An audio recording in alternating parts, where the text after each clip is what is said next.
السلام علیکم، بسم اللہ والصلاۃ والسلام علی رسول اللہ۔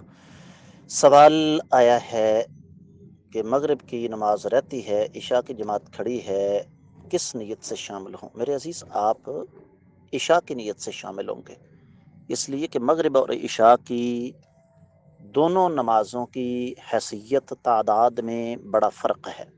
رہا مسئلہ کہ نماز میں ترتیب قائم رکھنا تو ضروری ہے، بالکل ترتیب قائم رکھنا ضروری ہے، لیکن یہاں ترتیب توڑنا مجبوری ہے۔ مغرب کی 3 رکھتے ہیں، عشاء کی 4 ہیں۔